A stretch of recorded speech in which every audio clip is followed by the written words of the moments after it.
बिस्मिल्लाहिर्रहमानिर्रहीम। Statistical and mathematical help desk में जावेद शेख आप तमाम को खुशामदीद कहता है। आप तमाम को अस्सलाम वालेकुम। बेसिक स्टैटिस्टिक्स पे जो हमारे लेक्चर्स की सीरीज़ चल रही है, आज इस सीरीज़ का 21 लेक्चर है। हम लोग प्रोबेबिलिटी को डिस्कस कर रहे हैं, तो आज हम डेफिनेशंस ऑफ प्रोबेबिलिटी पे फोकस करते हैं। Definitions of probability. There are two approaches to interpretation of probability. Probability की interpretation के लिए दो approaches इस्तेमाल होती हैं, objective approach और subjective approach. Objective approach, it refers to estimating the likelihood that something will happen by using recorded observations, experiments and mathematical measurements. जो subjective approach है, it refers to estimating the likelihood that something will happen by using personal experiences, stories और feelings. जब हम recorded observations लेंगे, experiments से data लेंगे, mathematical calculation करेंगे, objective approach है। लेकिन जब हम पर्सनल स्टोरीज, पर्सनल बिलीफ की बुनियाद पे प्रोबेबिलिटी कैलकुलेट करेंगे, वो सब्जेक्टिव अप्रोच होगी। एग्जांपल है, suppose Annam rolls a die and hopes to get 6 from an objective probability view, her chances are 1 in 6। कि अगर आप लोग डाई रोल कर रहे हैं, तो ऑब्जेक्टिव पॉइंट ऑफ व्यू से अगर आपको 6 चाहिए, तो इसका चांस जो है वो 6 में से 1 चांस है, यानी 1/6। लेकिन हाउएवर, अन्नम की बात हो रही है, subjectively she thinks her chances of getting 6 are much higher because she has a gut feelings about it. हाँ, अब वो जो डाई को रोल कर रहा है, अनम है या कोई है, वो ये कहता है कि मेरी छठी हिस्स कहती है कि 6 आ जाएगा, इसलिए 6 आने के चांसेस बहुत ज़्यादा हैं। तो ये सब्जेक्टिव अप्रोच है। आप लोग बेहतर अंदाज में जानते हैं कि जब क्रिकेट टीम के अंदर हम लोग टास्क करते हैं, जब टास्क करते हैं तो बाज़ का तो ये होता है कि हम अपने किसी खास दोस्त को कहते हैं कि वो टास्क के लिए जाए। क्यों? हमने ये हाइपोथेसाइज किया होता है कि फलां पर्टिकुलर आदमी जो है वो टास्क जीत जाता है। हालांकि जब टास्क होता है तो जीतने का चांस भी 50% है और हारने का चांस भी 50% है। लेकिन हमारे पर्सनल बिलीफ्स, हमारी पर्सनल ऑब्जर्वेशंस, हमारी पर्सनल डाटा, बाज़ वक़्त हम ये हाइपोथेसाइज कर लेते हैं कि ये चीज़ ज़्यादा आएगी। जैसे इन्हीं अप्रोचेस की बुनियाद पर बाज़ लोग जो है ना, कुछ नंबर्स को लक्की नंबर्स कहते हैं और कुछ डेज को लक्की डेज कहते हैं। तो ये सारे के सारे जो है ना सब्जेक्टिव अप्रोच है। अब क्या है जी, जब आप सब्जेक्टिव प्रोबेबिलिटी देखेंगे, पर्सनल एक्सपीरियंसेस, और फिर ऑटोमेटिकली कैलकुलेशन होगी। जैसे it's cloudy, it may rain, so take my umbrella. अब ये देखें कि क्लाउडी है, बारिश आ जाएगी, ये सारी की सारी जो है ना पर्सनल ऑब्जर्वेशंस हैं। लेकिन अगर आप ऑब्जेक्टिव अप्रोच देखें तो आप क्या करेंगे? क्वांटिटेटिव डेटा, फिर कैलकुलेशन ऑटोमेटिक नहीं होगी, डेलिबरेटली होगी। आप frequencies, mathematical rule, probabilities, laws इस्तेमाल करोगे। अब इसकी एग्जांपल क्या है? The forecast is 70% chance of rain today, कि 70% चांस है कि आज रेन होगी, सो टेक माई अम्ब्रेला। तो क्या है यहाँ पर? क्या है हमारे पास? जस्ट हमने क्लाउड्स को देखा और हमने ये चांस कैलकुलेट कर लिया कि बारिश होगी। जबकि ये क्या है, जब आपके पास प्रिसिप चांस होता है, जब मैथमेटिकली प्रोबेबिलिटी के लॉज इस्तेमाल करते हुए जब आपके पास चांस होता है, तो वो ये जो है आपके पास फिर ऑब्जेक्टिव अप्रोच है। Objective probability, the objective probability can be classified into following categories. इसकी हम कैटेगरीज बनाती हैं, इसकी कुछ टाइप्स हैं, कुछ अप्रोचेज हैं। द क्लासिकल और ए प्रायोरी डेफिनेशन ऑफ प्रोबेबिलिटी, दूसरे नंबर पे द रिलेटिव फ्रीक्वेंसी और पोस्टीरियरी डेफिनेशन ऑफ प्रोबेबिलिटी, और तीसरे नंबर पे द एक्जिमेटिक डेफिनेशन ऑफ प्रोबेबिलिटी। पहले है, हम इसको डिस्कस करते हैं, द क्लासिकल और प्रायोरी डेफिनेशन ऑफ प्रोबेबिलिटी। क्या है जी? If a random variable has an equally likely, mutually exclusive and exhaustive outcomes, and out of which m outcomes are favorable to the chance of occurrence of a certain event A, then the probability of event A denoted by P of A is defined as the ratio m over n. Symbolically we write probability of A is equal to number of favorable outcomes divided by number of all possible outcomes, that is equal to m over n. अगर हमारे पास कोई experiments है जिसके जो total outcomes हैं वो कितने हैं? n।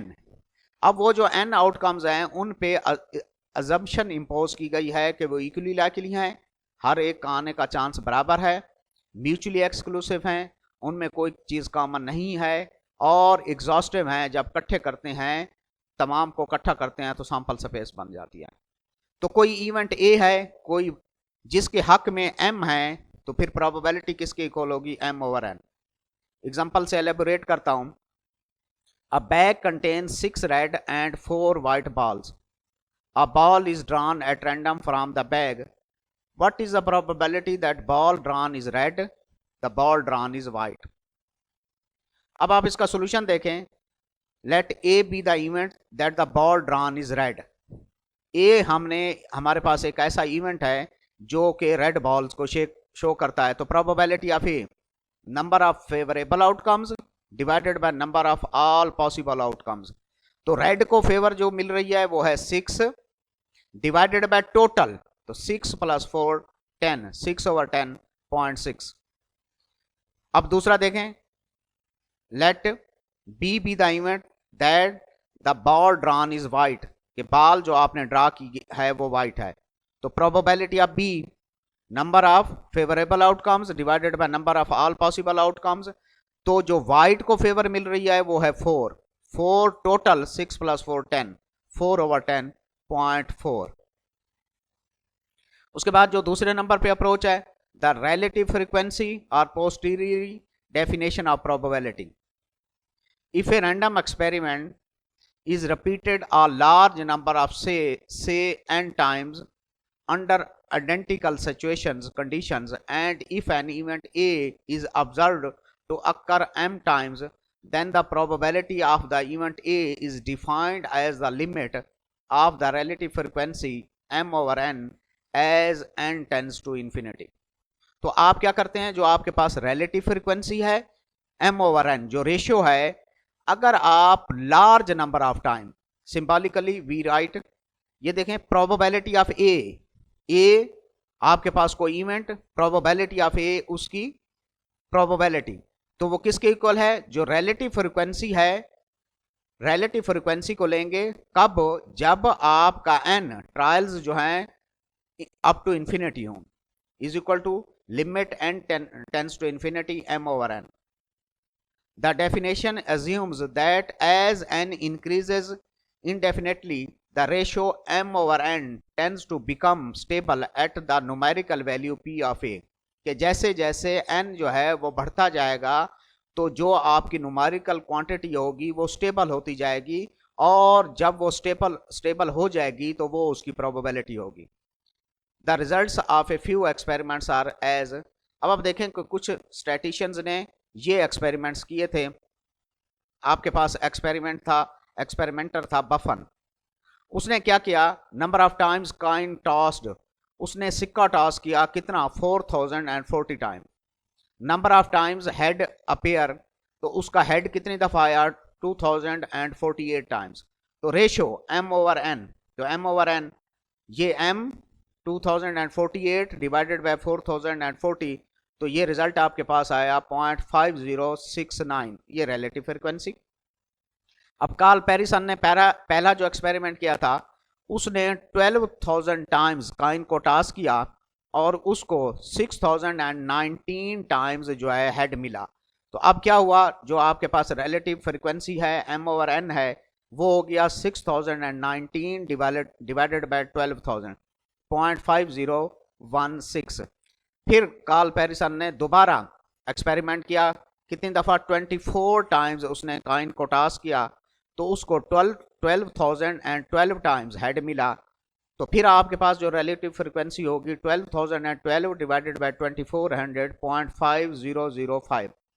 अब आप देखें पहला जो रिजल्ट था वो था 0.5069, आपने n इंक्रीज कर दिया, पहले था 4040, अब हो गया 12,000, तो फिर आपके पास रिजल्ट क्या हुआ, 0.5016। फिर आपने मजीद इंक्रीज कर दिया, 12,000 से 24,000 तक चले गए, तो फिर आपके पास क्या हुआ, जो आपको रिजल्ट मिला वो हो गया 0.5005। तो अब आप देखें ये जो आपका रिजल्ट है, जो m/n है, जो रिलेटिव फ्रिक्वेंसी है, ये स्टेबल हो रही है 0.5 के नज़दीक। तो इसका मकसद ये हुआ, रिजल्ट ये अखज़ किया गया कि जब आप सिक्का टॉस करते हो, कॉइन टॉस करते हो, तो उसमें हेड और टेल की प्रोबेबिलिटी जो है वो 0.5 है।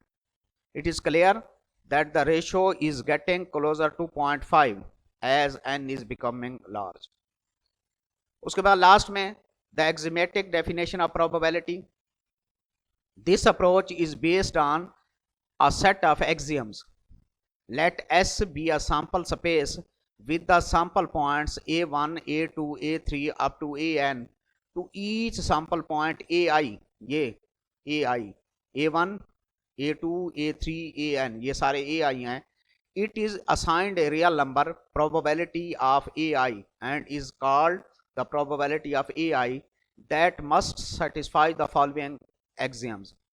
तो जब आपके पास ये सैंपल पॉइंट्स हैं a1, a2, a3 up to an, ये किसी सैंपल स्पेस के सैंपल पॉइंट्स हैं, तो हर एक की a1 की प्रोबेबिलिटी ऑफ a1, a2 की प्रोबेबिलिटी ऑफ a2, a3 की प्रोबेबिलिटी ऑफ a3 और an की प्रोबेबिलिटी ऑफ an। ये को आपके पास नंबर है जिसको हम उसकी प्रोबेबिलिटी कहते हैं, अगर वो ये एक्सियम्स फॉलो करे। पहली एक्सियम क्या है, फॉर ईच ai, a1 के लिए, a2 के लिए, a3 के लिए, an के लिए, probability of ai lies between 0 and 1, कि प्रोबेबिलिटी जो है वो नॉन नेगेटिव नंबर है, non negative number but less than 1, कि जो प्रोबेबिलिटी होगी वो मिनिमम 0 या उससे बड़ी होगी और मैक्सिमम 1 या उससे कम होगी। एक्सियम 2 है, probability of S, whole sample space की जो प्रोबेबिलिटी 1 होगी, तो एस से मुराद यहां पर हम श्योर इवेंट लेंगे। Axiom 3, if A and B are mutually exclusive events, अगर ए और बी म्यूचुअली एक्सक्लूसिव इवेंट्स हैं, यानी दोनों एक टाइम में अक्कर नहीं कर सकते, तो फिर probability of A union B जो होगा वो होगा probability of A plus probability of B. तो ये जो आपके पास है एक्सिमेटिक डेफिनेशन ऑफ प्रोबेबिलिटी। तो एक्सिमेटिक डेफिनेशन ऑफ प्रोबेबिलिटी से हम probability of an event define करते हैं। If an event A is defined in a sample space S, then its probability will be equal to the sum of all probabilities of all sample points that are included in A.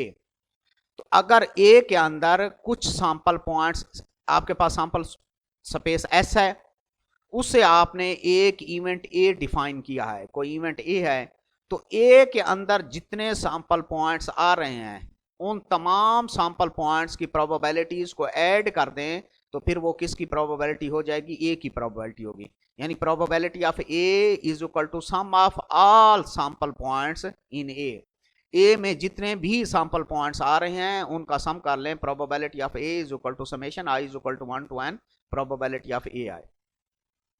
Probability of A, number of sample points in A के अंदर कितने sample points हैं divided by number of sample points in S, case जो आपके पास ए है, जो event A है, उसके अंदर कितने सैंपल पॉइंट हैं, sample points in event A divided by sample point in S. एक एग्जांपल है, अ coin is tossed 2 times, what is the probability that at least one head turns up. आपने एक सिक्के को 2 दफा फेंका है, तो क्या प्रोबेबिलिटी है कि आपके पास कम अज कम एक हेड आता है। तो जब आप एक सिक्के को 2 दफा, कॉइन स्टार्स 2 टाइम्स, 2 दफा फेंकेंगे, तो एक सिक्के पे जो पॉसिबल आउटकम्स होते हैं वो आते हैं 2। तो ये 2 कॉइन्स हैं तो पॉसिबल आउटकम्स होंगे 4। कौन से? Head head, S is equal to head head, head tail, tail head, tail tail. अब हमने जो फाइंड करना है, what is the probability at least one head turns up, कि कम अज कम एक हेड आए। Let A be the event that at least one head occurs, कम अज कम एक हेड आता है। कम अज कम एक हेड का मकसद है एक हेड या एक से ज्यादा। ये 2 हेड है, ये 2 हेड है, तो कम अज कम एक हेड इसमें मौजूद है। ये एक हेड इसमें मौजूद है, इसमें भी एक हेड मौजूद है। तो पहले 3 जो है कम अज कम एक हेड की कंडीशन को पूरा करते हैं। टी जो है ये कम अज कम एक हेड की कंडीशन को पूरा नहीं करता। तो ए में क्या होंगे? Head head, head tail, tail head. तो फिर प्रोबेबिलिटी ऑफ ए क्या होगी? Number of sample points in A में कितने सैंपल पॉइंट्स हैं? 1 2 3 divided by number of sample points in S में कितने हैं? 1 2 3 4। तो 3/4 जो है ये ए की प्रोबेबिलिटी होगी। तो इसके साथ ही ये आज का टॉपिक एंड हुआ। अगर आप लोगों ने चैनल को सब्सक्राइब कर लिया है तो इट्स ओके, अगर नहीं किया तो चैनल को सब्सक्राइब कर लें ताकि आपको बर वक्त वीडियोज़ मिलती रहें। आप लोगों का बहुत बहुत शुक्रिया। आप तमाम को अल्लाह ताला अपनी हिफ्ज़ अमान में रखे। अल्लाह हाफिज़। पाकिस्तान जिंदाबाद।